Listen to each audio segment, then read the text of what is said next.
Maybe it's traveling, maybe it is giving, maybe it is starting businesses, whatever it is for you, you have the resources and the ability to do that, but that requires you to have that financial education and be willing to now go out of the way to talk about money and learn about money and understand that, hey, money is something that I need to understand. Money is something that I need to be willing to talk about. Money is something that I need to be willing to learn about, because most of us are never taught to think about money, myself included.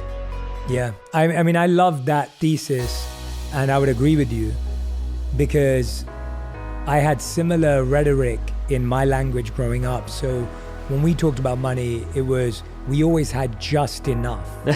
So I grew up when I had zero in my bank accounts on plenty days. And that was just, we had just enough.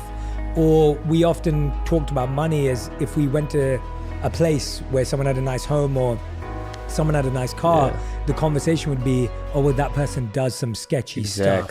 Or they must have done something that was stabbing someone in the back or causing someone pain to be in that position.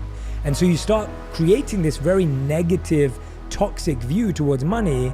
And like you said, at the same time, you need access to it.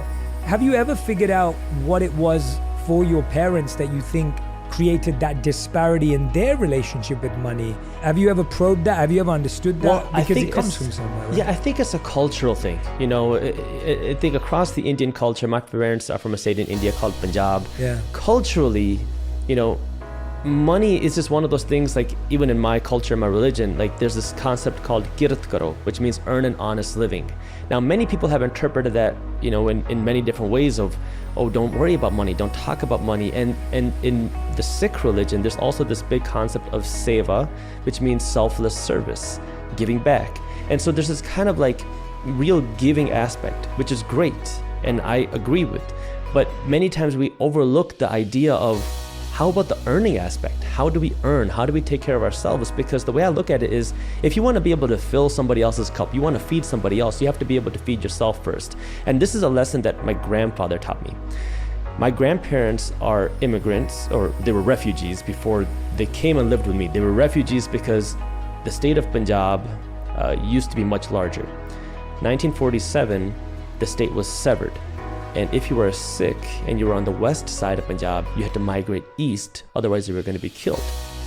And it was a very brutal, very rough, very like bad time. And my grandparents were on the west side.